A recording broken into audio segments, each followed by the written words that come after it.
Welcome to Alberta Conservation Association's Harvest Your Own podcast, the resource for everything hunting, navigating through the field, the butcher shop, and the kitchen. Life is all about great food. Let's get started. Welcome to the podcast. I'm your host, Brad Fenson, an avid outdoor enthusiast who has worked as a freelance journalist, photographer, and public speaker for over 3 decades. I have hunted, fished, and foraged all my life and hope to share my passion for the outdoors. Along the way, I want to encourage everyone to harvest wild proteins and enjoy the satisfaction of providing the next meal for your family. Our goal is to educate, entertain, and inspire individuals to get outdoors and create a connection between food, health, and your future meals. Welcome to Harvest Your Own. Today we have a special guest, Stefanie Fenson. I have to describe Stefanie as a hunter, angler, mother, definitely a food critic, and my wife. Welcome to the show. Thank you. It's good to be here. Tell us a little bit about Stefanie so that the listeners understand who we're talking to today. Well, I'm a biologist at the Alberta Conservation Association. I grew up in a family that didn't really hunt or fish, but we did camp, every summer. My dad was a teacher. We spent basically all, 2 months of every summer outside, and That explains a lot, right? You love the outdoors, you have an outdoors background, but you didn't have a hunting background. Definitely not, no. Right, so learning how to cook on a fire and make coffee outside and go fishing with your dad and stuff like that came natural. Yes, for sure. Absolutely. So lots of people are in that boat and they grow up in a family. I like some of your stories when you grew up, your introduction to wild game. You ate it at some of your friends' houses over the years. Yeah, that's true. We had one family friend that whose dad hunted, and we would go there for weekend sleepovers and pool parties, and he would feed us deer for supper, and it was literally like shoe leather. It was so bad that I absolutely tried to feed it to the dog under the table secretly because I just couldn't do it. And unfortunately, I think that's the introduction a lot of people get to wild game. They get something that's overcooked or improperly cooked, or sometimes people just like to give away their cuts that aren't that good and keep the best stuff for themselves. Whatever it is, it's backwards thinking because as you have found out through life, wild game is pretty darn good to have in the freezer and on the table on a regular basis. Oh, yes. You have made a convert out of me, as you have with many people over the years that I have personally witnessed. I'm pretty lucky to have you as our personal chef. Well, I do like to cook, and wild game is our specialty, and I get to write recipes for a number of different publications and websites, which more likely it means that I don't give you a chance to get in the kitchen because I'm hogging the frying pan type of thing. That's right. I'm not complaining. We talk about progression. When we first met, I don't recall any reluctance to dive in and try wild game, but that's all I had in my freezer. That's all I ever have. So I can't remember what our first meal was together. It was probably elk or... yeah, it could have been even something more exotic or rare, like caribou or sheep. I don't even remember. Right. So, I mean, the thing is that it was a good experience. Yes. And we just continued to do it. And I remember, we dated for a long time and eventually we got more serious. And you would tell me, I don't mind eating it, but I don't want to hunt. And I was like, perfect. That works great for me. And then over the years, you'd come in the field because you're outdoorsy to begin with. You'd want to see what's going on. So you'd come along on a bird hunt, or I think you actually came on a few deer hunts or something as well, where we spent some time in the forest. And you got a hunter's view of things. Here's a scrape and here's a rub in these tracks and here's what's going on. And it all of a sudden became a lot more interesting to you. Mm-hmm. But I think the icing on the cake was when we were successful in the field and we brought it home. And this will be hard for some people to understand, but I think, and you can tell me if I'm wrong, the hook was actually being able to process the game. When we brought it home and cut it up and divided it into the different steaks and prime cuts and made our own burger, it was almost like a light went on with Stefanie, and she's like this completes the circle. This is what it's all about. Mm-hmm. Yeah, definitely. That had a big impact on me for sure. I would say I'm a student of life. I always like to learn. I'm always interested in new, I guess, just learning new things, new skills, having a greater understanding of what makes other people tick too, and what occupies their time. So it was a natural for me to be present and get my hands dirty, I guess. Well, it is, and that's what often turns people off. Exactly. But it was a trigger for you to say, Yes. this is something I could do. Yeah, definitely. I remember fondly some of our, when I did start hunting, when it was, minus 35 degrees in a late season elk hunt, and, your gloves you'd be out there field dressing in minus 35, and your gloves would freeze. And the only way to keep your hands warm was to keep field dressing. Right. That's the job you always go, I'll do that. Yeah. You stand back, just hold something. Yeah. So it's interesting because we foraged a lot before that. We picked berries. We've done a lot of that over the years, making our own pickles and salsas and jellies and jams and pies and dried fruit and fruit leather and stuff.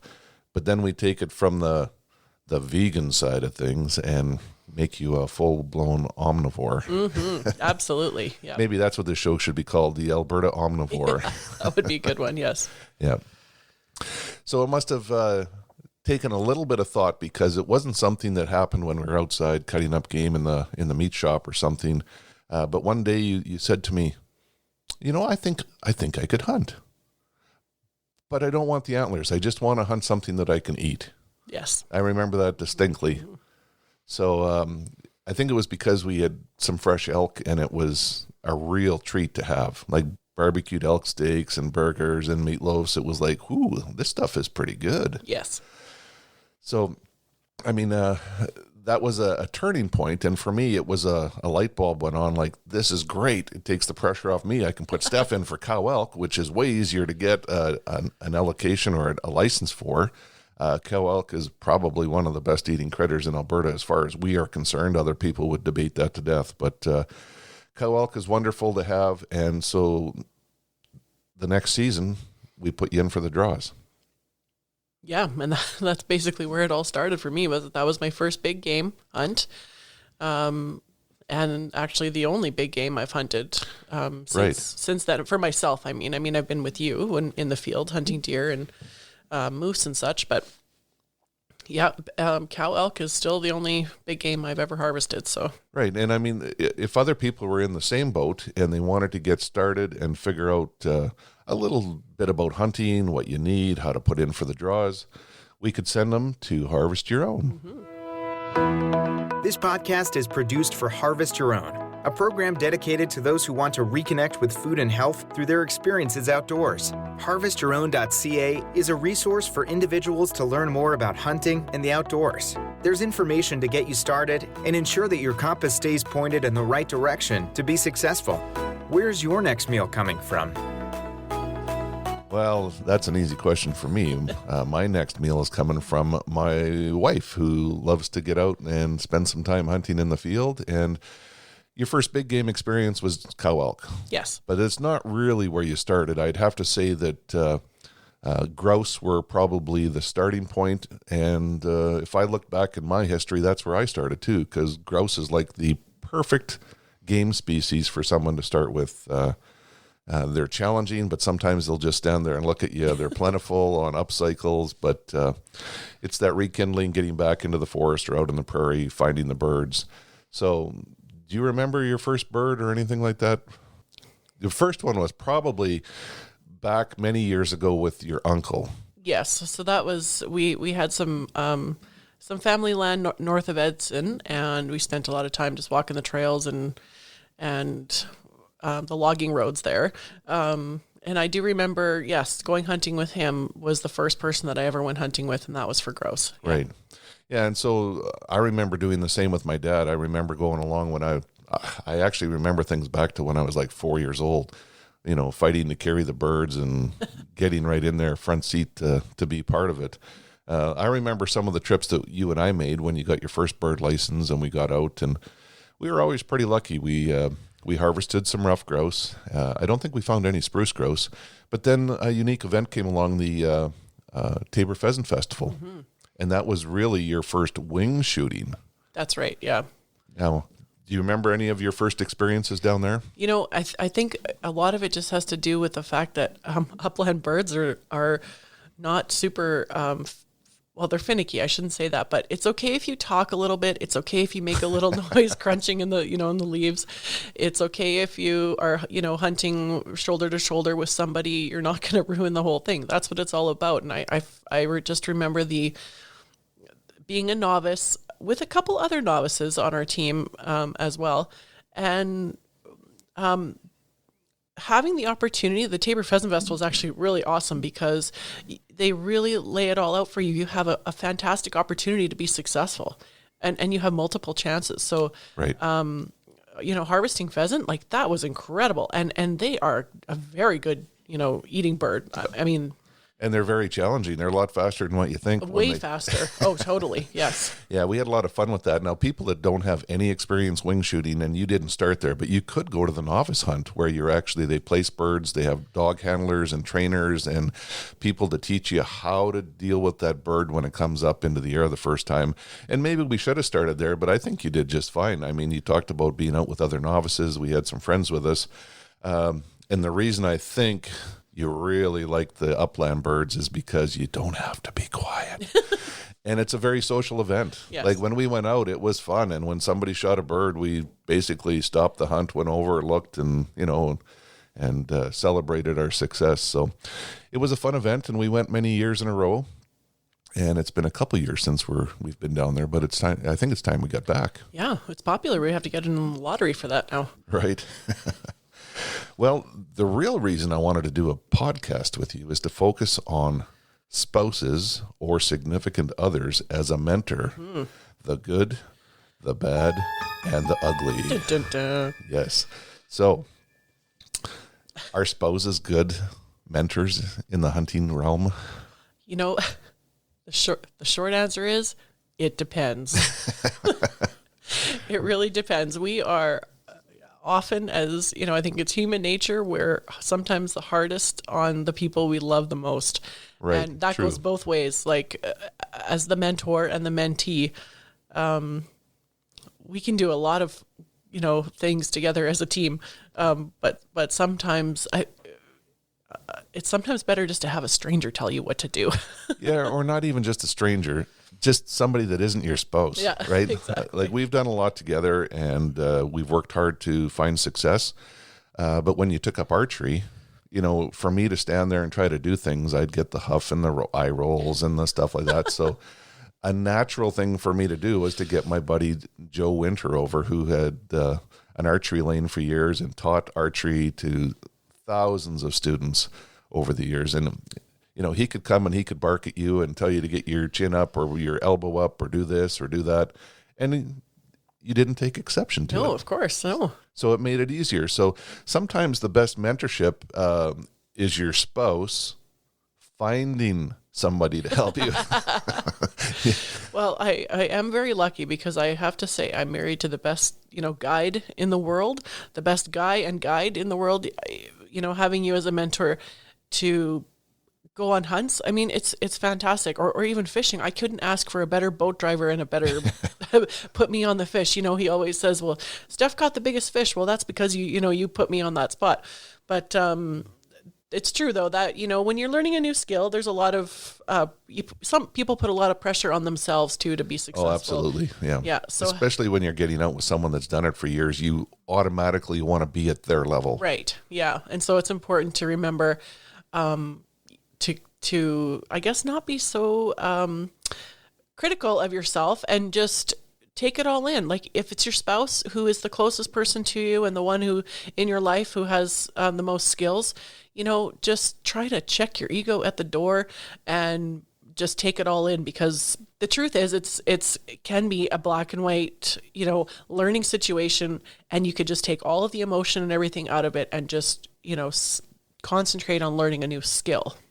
Yeah, that's part of it for sure. And, you got to find a starting point. The light bulb went on for me the day you said, yeah, I think I could hunt these. I just don't want the antlers. It was like, bing, okay, we're gonna have to spend some time at the range. We're gonna, find a gun that fits her, one that doesn't have too much recoil, make sure there's enough eye relief on the scope. And sometimes a novice doesn't think of all those things. No. And so it's good to have a mentor that's gonna do a mental checklist and say, let's get out there. Let's make it a great experience so they want to go again. Let's do it right. Let's line things up so they're successful. Let's make sure they spend some time getting familiar with a firearm so that they can hit the target every time they aim at it and shoot at different distances and make it fun, whether you fill up old antifreeze jugs with water and shoot them at 200 or 300 yards and watch them explode, and then you can go out with your blue bags and pick up all the plastic to recycle. But those are the fun things, and we went through those steps. I have a 7mm WSM, and that you've basically claimed it as your gun. It's the elk killer, right? Yeah. So I mean, we were very fortunate, and when you say, you mentioned just enjoying the experience. If we go back to that very first elk hunt that we went on, the average person would hate it. It was a little miserable, yeah. Yeah. So you say minus 35, but I have pictures of, I did some screenshots on my phone, and if I'm correct, it was minus 43 that morning when we were leaving the truck. Yeah, minus 35 feels like minus 43. Yeah, there you go. What's a few degrees here and there? But it was late season, so there was a pile of snow. And I pulled the truck over. I could barely get it off the road because the snow was so deep and the banks were high. And we got snowshoes on. Snowshoeing is a great activity at any time of the year, so why not combine it with a spousal hunt? Right. Yeah. A little over a mile walk in, no trail, so I got to break trail. Yeah, you are good at that. And we expected to find elk in this barley field that was sort of off the beaten path in the backwoods, and we're coming in through the back door, sneak up on them in the dark. And we were in there before legal light, and we got to the field, and there was nothing there, like zero, just tracks. We knew they had been there.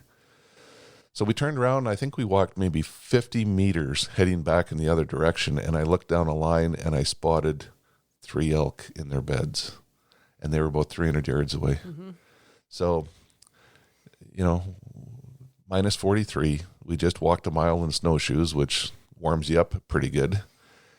It's super crunchy, noisy. We've got elk bedded down on high alert. You can see their ears twitching and moving. So we sneak in as close as we think we can get. We get to 170 yards, sit down, get your snowshoes off, set them up as shooting sticks, and then the wait begins. Because we're not going to shoot them laying down. We're going to wait till we have the perfect standing broadside shot.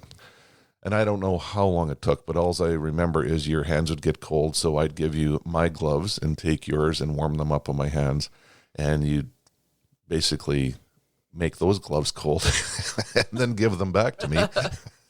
And how long was it before that they finally stood up? I think it was like maybe 45 minutes, yeah. Or it was a little while. Maybe it felt like maybe it was less. It just felt like a long time. But it happened so fast that.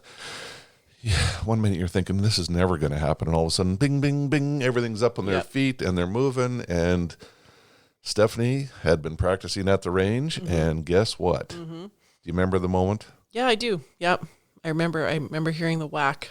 Yep. And thinking, oh my gosh, did that just happen? Like, did everything just come together right then and there? Right.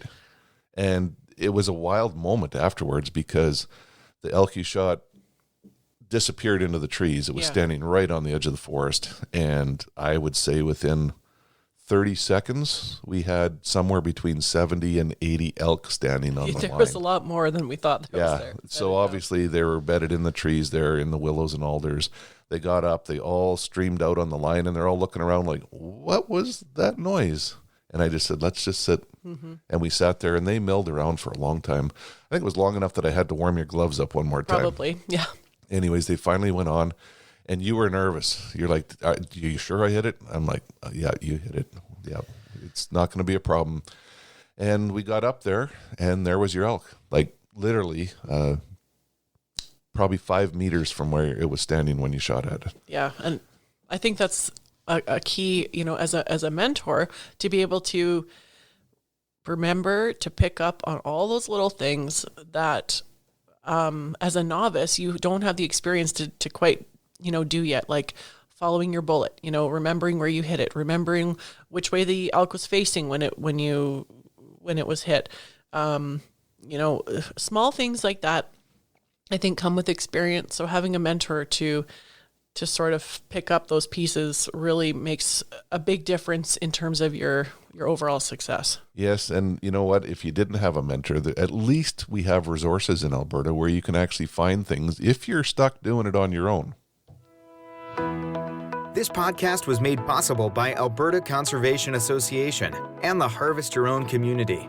If you're interested in harvesting your own food, there's a comprehensive collection of information to gain insight and knowledge. Head to the field, harvest your own protein, prepare it, and taste the results. HarvestYourOwn.ca is a library of information from getting started and geared up to processing, butchering, and cooking wild game to make the connection between health and food.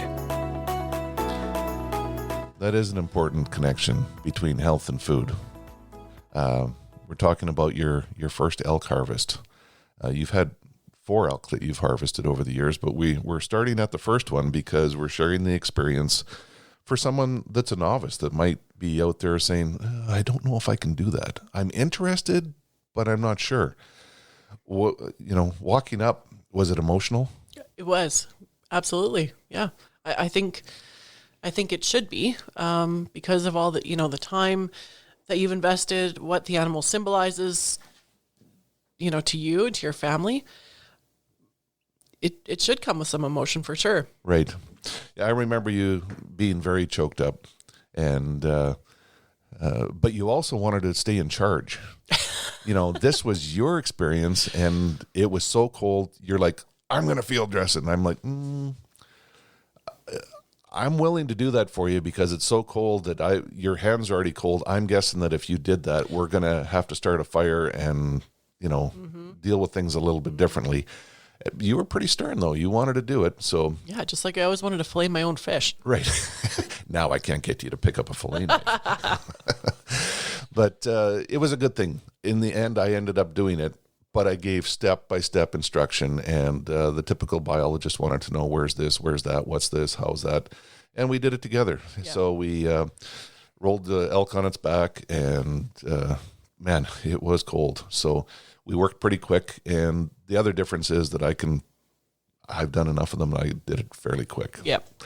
So we got that all completed, and we were lucky we knew some farmers in the area that had said, if you get one, contact us and we'll lend you a snow machine and you can come in and get your animal. Mm-hmm. So that's what happened. We spent probably an hour with it, made sure that everything was taken care of so that the meat was going to be our primary focus and it's going to be as good as quality as possible. And we got help with a snow machine and drug it out to where we could get the truck to it. And got some photos and stuff because if I remember correctly, it was so cold that my phone camera quit working when we were out there. We couldn't even get any photos. So it was a great experience overall. And I remember when we went to load it, it was another very emotional time for you. You had tears and you kept looking at it. And it was, I never asked the question then, but were you having second thoughts, or was there remorse, or were you still feeling some form of elation that you were successful? Yeah, I never had second thoughts. For me, I think it was just reveling in the profoundness of the moment, really. Yeah, and what was so profound about it? For me, I think that it's the fact that we have the capacity to take another life, right? But that you give that other life a new life by bringing it home to nourish yourself and your family. Yeah, and I remember having your family over because, obviously you didn't come from a hunting family. Your mom didn't hunt, but her brother did. And it meant a lot to her.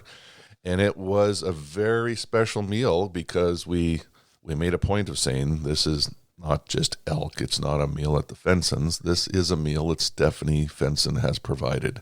She has gone to the field. She's harvested it. We've dealt with it in the field properly. We did have to bring it home and thaw it out. But after that, we did all our own game processing. We made our own burger. We made some sausage. We cut all our steaks and roasts. We packaged them properly, and then we had people over to share that experience. Right. And I don't know if you remember that, but your mom was over, and she was beaming with pride at the fact that her little girl had, accomplished such a feat in life. Yeah, well, she's from, old German country, right? So she's like, hunting is a huge privilege actually in a lot of the European countries, and you have to have a lot of money and know a lot of people to be able to do it. So for her to be able to enjoy that here in Canada from her own family, I think that meant a lot to her too. Yeah, and obviously it was a good experience, because when the draws rolled around the next year, you're like, which zone are we going to put in? Can we do that again? Can we do that again? And we did. And guess what? I wrote a story about that. I said she likes it cold, because every time Steph gets a cow elk license, it's going to be minus 40. But we did manage to get up there, and I don't know if it was your second or third or fourth one, that when we ended up having to deal with in the field, it was so cold that snow machines wouldn't start, nothing would work. Tractor wouldn't start. Nothing. So we deboned it in the field, put it in game bags, and in waist-deep snow, we carried it out in packs, and yes. I had a sleigh, and we giggled and laughed and worked up a layer of frost on the outside of our clothes that made us look like the abominable snow persons. That's right. But we had fun. And I think it was the third year after our elk hunt is when you started to ask more questions. It's like, how long does it take to get drawn for a moose tag? Are those antelope fun to hunt? Right. So unfortunately in Alberta, when the light goes on and the interest is generated, you can't automatically get a tag, but we have been putting you in for mule deer and moose and antelope. Mm-hmm. And of course, we still get cow elk tags. We have one this year. And 2 years ago, we were out there, and we were expecting twins at that time, and you were a little bit larger than normal. And we broke trail and shot an elk and got it out, and that was a great experience. And this year, maybe we can take our girls along with us to enjoy the camping. And I don't know if you're ready yet to head out down a cut line on your own to look for one, or if you still want a mentor with you, but we'll have to figure that one out. Yeah, we'll have to take turns, I guess. Yeah. But it's all good. We'll have to actually have another episode and talk about birds. Oh, yes. Yes, because big game and birds are very different experiences. Yeah, I think for novices who are interested in, let's say, waterfowl or upland birds, I think that's an awesome way to start. It gets you a little bit familiar with life outside the four walls of your house. It helps you, be more observant of the animals that you're harvesting. I mean, ducks and geese, you don't need a ton of equipment to get started, and upland birds, you need even less. So, all you need are some good boots and, some decent clothes, a gun or even a bow, and just go for a walk. So, yeah, it's a really good place to start. Yeah, and I always tell people I couldn't go a year without bird hunting, because there's a lot of action. You can go through a lot of ammunition, make a lot of noise, have a lot of fun, versus a deer or an elk hunt where sometimes you hunt for, 10 days without firing a shot. So it's a very different experience that way. I think people, even experienced hunters, can feel pretty defeated after 10 days with no harvest, right? So yeah, it's hard to stay focused, but there's always other things, like just enjoy the outing. Enjoy what you're seeing. Try to figure out the tracks, the trails, the sign, what's going on, where you're going to find them, where are they bedding, where are they feeding. That's all part of that game. And it really is. It's a big puzzle that you have to figure out sometimes. Yeah, and just like learning any new skill, I think it's good to talk to people and hear their stories, and you can pick up tips, in places that you would have never dreamed. So it doesn't hurt to be part of the community and just to keep connected and network with other people in the same boat, or even hunters who are a little bit more experienced than you. Right. Great advice. This question is coming because I ask everybody, what is your favorite wild game meal or recipe? Oh man. How about anyone that you cook? Any meal that you cook? No, that's a cop-out now. Geez, I have to say, I was never really a steak person, but I love a good, elk steak on the barbecue. Probably one that you harvested yourself. Yeah, they tend to taste a little better than yours. I'm gonna go with elk steak. Okay.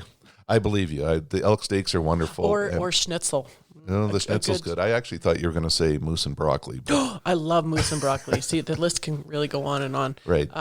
Stir fry. Yeah, that's totally where it's at, actually. Yeah, and the people that are interested, there's a pile of recipes in Harvest Your Own, and everything that we've mentioned, from the schnitzel to the moose and broccoli to the steak marinades, are all on there. So when you are successful in the field, it's a great place to go to, that's crescendo to the end of your experience. That's right. And broaden your horizons too. There might be a recipe you've never tried, or an old favorite, an old comfort food that you can put a new spin on it with some wild game from your freezer. Right. And I think our experiences are going to grow here a lot in the next couple of years, because we have 2 girls that are 2.5 years old, and they are outdoor crazy.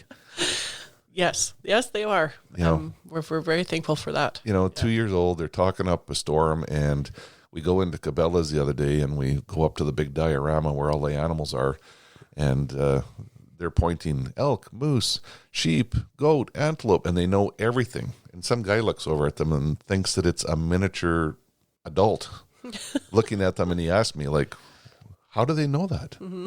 A 2-year-old. So yeah, I think they're going to be keen. I don't think I'm going to have to push too hard to get them out the door to go with us when it's time to go collect some wild proteins for our family. Mm-hmm. I'd like to thank you for joining us on the show today. It's been a lot of fun, and it gives me inspiration to want to get outdoors and go hunting. We do have your cow elk tag this fall, but we have some pheasants to hunt before that, and some grouse and some waterfowl, and we need to spend a little bit of time at the range. So we got a full plate. And there's no better time to get at it than right now. Right, exactly. So thanks for having me. We hope to inspire people to reconnect with nature and appreciate where your food comes from by harvesting your own. For more information on getting started, or to learn specifics about the Field to Fork experience, visit harvestyourown.ca and follow on Facebook and Instagram. Check back often for new material, recipes, and videos that are posted regularly. Please subscribe to Harvest Your Own podcast and take the time to rate and review the show to help us build a dedicated core of passionate hunters as our regular audience. Until next time, embrace the outdoors and all it has to offer. Thanks for joining us.